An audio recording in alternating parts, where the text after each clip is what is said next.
Hello guys, Tuner back again. Well, I gave in and I've ordered a Megadrive Mini 2, which I believe that's what's in this package by here. I picked it up yesterday. I was going to wait a little while and pick one up, but I've just looked back on Amazon now and I'm pretty glad because they've sold out. Apparently these are only exclusive from Amazon, and from what I'm hearing, there's only one batch. So these might be sold out forever now, I don't know. But they've gone, so I was lucky enough I picked one up yesterday. So we're going to open this up and have a quick look and see if it is actually what I think it is. Whatever the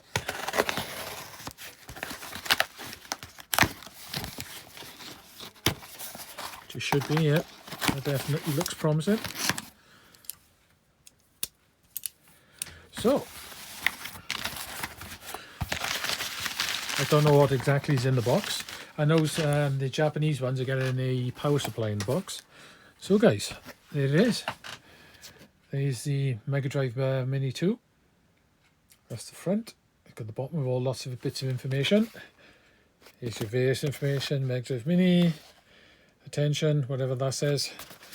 And on, I don't know whether you can see it, but on the back there, it's got the games list and probably what's included in the box.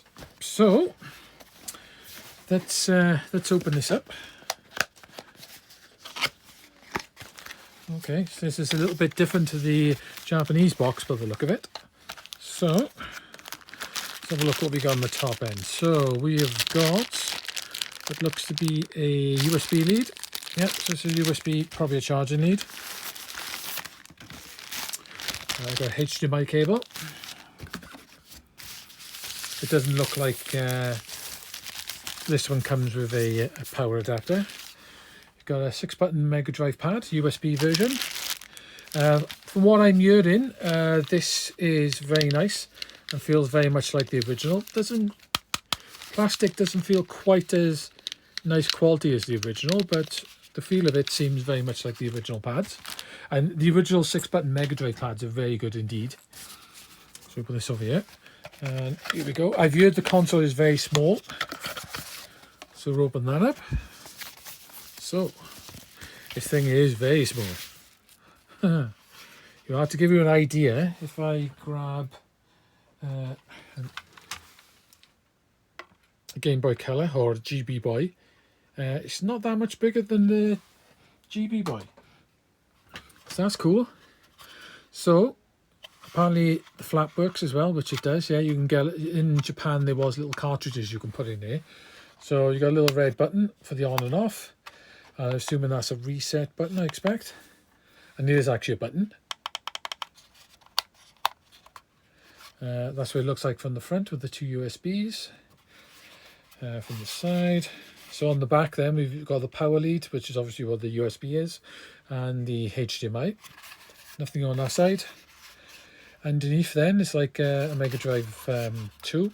Apparently this does come off, which it does, like the original machine. So if you've got the Mega CD plastic add-on for this, which apparently are really expensive now, you can just plug it up, but I'm not really bothered about that. I'm more interested in playing the new Space Area games and Fantasy Zone. So we can get that back on. Yep, back on. So that's what it says underneath. And there it is, guys. So pretty much the UK version, that's what you get in the box. You pretty much get the Megadrive 2 Mini. You get the 6-button pad, which is nice.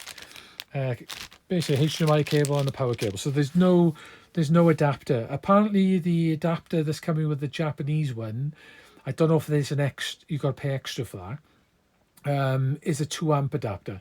So as long as you got 2 amps of power and whatever USB you're using, should have no problems with this at all. It feels nice, I gotta be honest. It does feel quite nice. It's very similar plastic to that. Actually, it probably is the same plastic. It does feel the same as the pad. I'm not overly fussed on the look of the Megadrive 2, but I've got to admit that does actually look pretty cute, I gotta say. It does actually look pretty nice, which I'm quite surprised. I didn't get the original Megadrive Mini. I didn't end up buying that. Perhaps I should buy one day just to complete the mini collection. But yeah, that actually seems really nice. So, it like I say, I don't know if you can read the games on there. It does come with a lot of games, but what I'm more interested in is a couple of the unreleased games, and they've updated Space Harrier 2, which is probably one of the reasons I bought it, even though it does look a bit flickery. I quite fancy it. Space Harrier, they've actually converted to the Mega Drive as well, which is really nice. And they've done Fantasy Zone, and I love Fantasy Zone. I was going to hold out for the Japanese version because it does have a nicer box and it does look a bit cooler, I'll give it that. But I had a look at the games list, and there's about 15, 20 games on the Japanese ones, which are pretty much unplayable. And I know I just essentially wanted it for the Space Harrier games, but the British one's got better games. I know it doesn't have Luna, which was what everyone's complaining about, which, you know, the bit of is they didn't want to pay the money to the guy who owns the license to it, but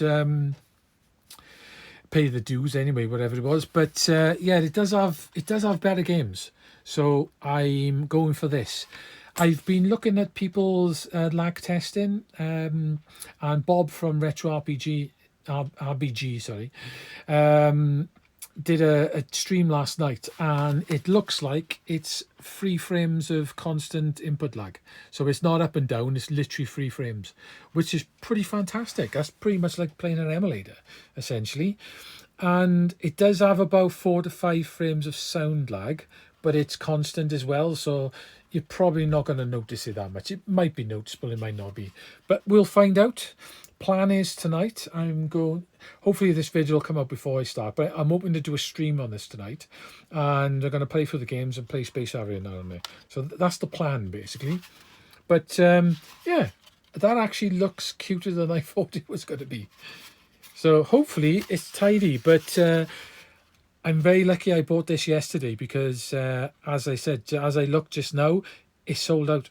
And like I say, apparently there's only one batch, and it's exclusive to Amazon. So that may be it.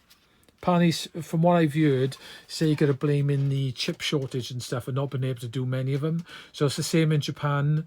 It's basically one batch, and the US version, interestingly, when they order it, it comes from Amazon Japan. And apparently that's one batch as well. So I don't know whether these will end up coming back in stock. Maybe Sega will make another batch at some point. I don't know. But emulation wise, the emulation was done by M2 again, and they're the ones that converted Fantasy Zone, because they're bit of fans of Fantasy Zone, and did the other games on you. Apparently the emulation is supposed to be good as well, so it should be interesting stream later. But anyway guys, that's a quick and dirty unboxing on the Megadrive Mini 2, and say jump on the stream later if this video comes out in time. If not, catch up on the stream and you'll see everything it's got to offer. So cheers for that, catch you around.